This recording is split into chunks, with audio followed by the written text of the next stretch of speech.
அவன் பார்வை என்னன்னுச்சே, அவன் கருணை நிறைந்தே பார்வை. தாயில் மிக்க தயவுடைய அல்லவா ஞானிகள் அத்தனை பேரும் தயவு உள்ளவர்கள். யாருமே எல்லாம் தயவே சக்கரமானவர், கடல் கருணை கடல் போன்றவர். யார் நான் பற்றி சொன்னால் அது முருகனை தான் சேரும். முருகா அப்படின்னு சொல்கிறீங்க. எனக்கு சீடர்கள் அத்தனை பேரும். ராமலிங்க சாமி அவனே சீர்தாண்டா, மாணிக்கவாசன் அவரே சீர்தாண்டா.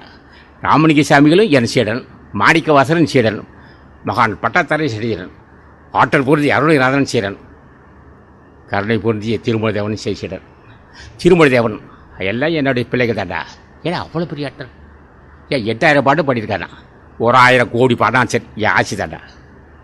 என் ஆசி இல்லாமல் இந்த உலகத்தை ஏறாத ஞானி. ஞானம் என்று சொல்ல நான் தாண்டா. என்னுடைய ஆசி முருகான்னு சொல்லாமல் இந்த உலகத்தை உருப்படி ஞானியாக முடியாது. முருகா என்று சொல்லாமல் ஒருவனுக்கு செல்வன் பெருகாது. முருகா என்று சொல்லாமல் வீர உணர்ச்சி வராது. முருகா என்று சொல்லாமல் இசை வராது. முருகா என்று சொல்லாமல் கல்வி வராது. முருகா என்று சொல்லாமல் கவி வராது. முருகா என்று சொல்லாமல் சாபத்தை எடுக்க முடியாது. சாபத்தை எடுக்கக்கூடிய வல்லமை முருகனுக்கு உண்டு. ஆற்றல் பொருந்திய முருக பெருமான் அவன் தான் கண்டான் மனிதரே சாகாமல் இருக்கலாண்டா. சாகாமல் இருக்க வாய்ப்பு இருக்கடா. அந்த வாய்ப்பு நீங்கள் பெறணும்லவா? அதுக்கு என்ன ஒவ்வொன்றா உன் கையில் ஒரு பேருக்கு ஒரு ஆள் சோறு போடுறா. ஒரு ஆளுக்கு மாதம் ஒருத்தர் போடு. இப்போ மாதம் வந்து வாரம் 20 பேர் சோறு போட்டு வர்றார். அவர் ராம்குமார் 25-30 பேர் சாப்பாடு போடுறாரு. சாப்பாடு போடும்போது பொண்ணே நல்லா இருப்பான். அந்த மகிழ்ச்சி உனக்கு ஜென்மத்தை கட்டுது. அன்னதானம் செய்கிறான் கேட்குற முருகனே. அப்போ நான் அன்னதானம் செய்ய விரும்புகிறேன் தாயி.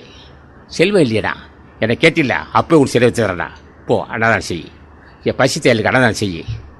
அவன் மனசு மகிழ்ந்து பொண்ணியவன் நல்லா இருப்பான். அது உனக்கு வாய்ப்பு. அவன் சொல்கிற அந்த ஆசி நல்லா பொண்ணியாக நல்லா இருப்பான். பல பேர்த்து ஆசி பெறணும். பல பேர்த்து ஆசி பெற அறிவு வரும். பல பேர் ஆசி பெற தெளிவு வரும். பல பேர் ஆசி பெற வாசி ஓட்டுக்கிட்டான். ஆசி நமக்கு வாசியாக மாறும். பல அன்பர்கள், பல ஏழை மக்கள் பொண்ணிய நல்லாரு. அந்த ஆசி பெற்றால் நமக்கு வாசி வசப்படும். வாசி வசப்பட்டால் அன்றி யாரும் மானத்தை சொல்ல முடியாது. வாசி வசப்பட வேண்டும். அதுக்கு யார் தர வேணாம்? அதுக்கு முருகன் தான்